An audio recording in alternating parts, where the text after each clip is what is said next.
Welcome! Today, we're diving into that amazing and sometimes wild journey from age 1 to 2. You know, that time of incredible change that can leave you just kind of scratching your head, wondering what just happened. Sound familiar? One day, you've got this sweet, cuddly baby, and then, seemingly overnight, you've got a tiny person with a will of iron and emotions big enough to fill the entire house.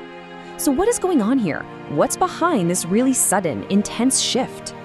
Okay, so let's try to reframe this. I know it can feel like just a challenging phase, but a lot of experts actually call this the golden transition. It's this amazing period where their personality just blossoms and their independence starts to take root.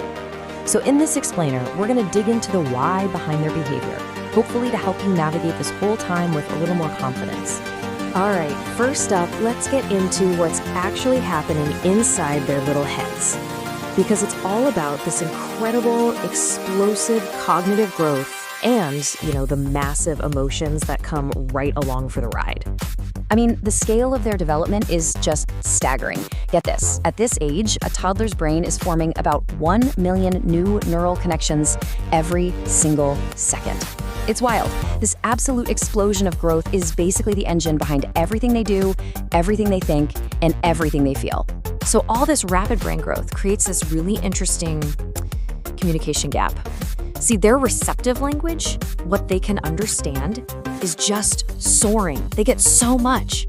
But their expressive language, the words they can actually use to talk back, is still playing catch up. And this is the source of so much frustration for them. I mean, can you imagine knowing exactly what you want, but you just don't have the words to ask for it? That gap right there, that is a primary trigger for what we see as tantrums. So what can you actually do about it? Well, the key is to respond, not just react. So first thing, validate their feelings. Just name what they're feeling. That helps build their emotional vocabulary. Second, you've got to co-regulate. What does that mean? It means they can't calm down on their own yet. They literally need to borrow your calm. And third, especially for the younger toddlers, sometimes a simple distraction can work absolute wonder. I love this quote. It really says it all. During a tantrum, your child is the storm. Your job is to be the calm, steady anchor in that storm, not another gust of wind. It's that calm presence from you that actually helps their little developing nervous system learn how to regulate itself.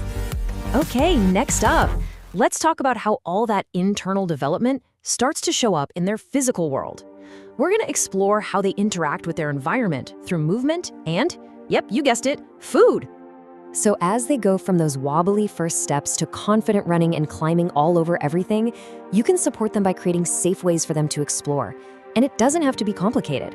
Simple things like letting them walk barefoot on grass, building a fort with sofa cushions for them to climb over, or just scooping water in the bath. All of that stuff builds those crucial gross and fine motor skills.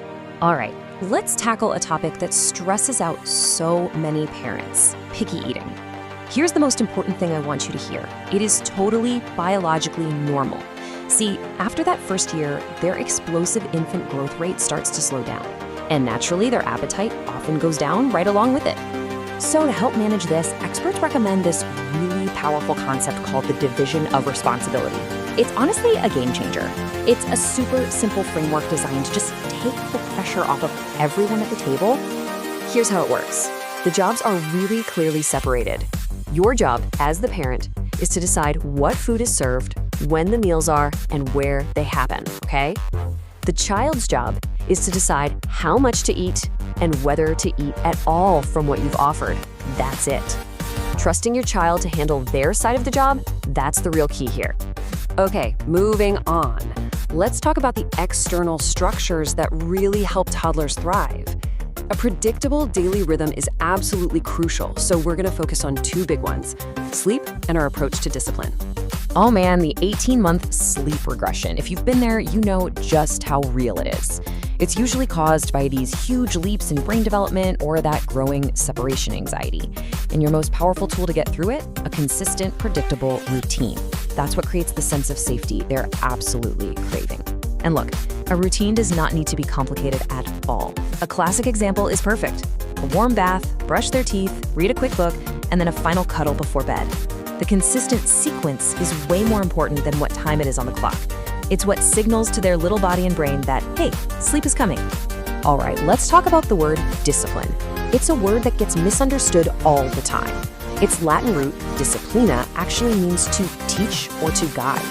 And for a toddler, that is exactly what our goal should be, guiding them, not punishing them. And this perspective shift is a total game changer. When a toddler throws their food, they're not trying to be malicious. They're being a little scientist testing gravity. When they push a boundary, they're just checking to see if the rule is the same as it was yesterday. They are literally just learning how their world works. So with that in mind, positive methods just become so much more effective. So instead of only saying no, try redirecting their energy to something they can do.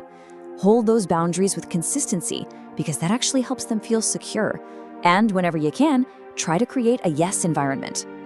A space where they can explore safely, which just reduces how much you have to step in the first place.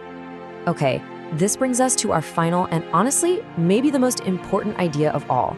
This is the core philosophy that really ties all of these other strategies together. The core principle is really simple, and it's a great mantra: connection before correction. Before you even try to correct a behavior, focus on connecting with your child first. A kid who feels seen and understood is just going to be so much more receptive to your guidance. That connection, it's the real foundation for cooperation. Look, at the end of the day, pretty much everything a toddler does is about learning. And they learn best when they're in a relationship where they feel safe, where they feel understood. So please remember, the goal is not perfect parenting. It's just about making a little progress day by day in building that strong, loving connection. So we'll leave you with this question to think about. And it doesn't have to be some grand gesture, not at all. Maybe it's just 5 extra minutes of cuddles tonight, or getting down on the floor to build just one more tower of blocks. What is one small way you can strengthen that connection with your little one today?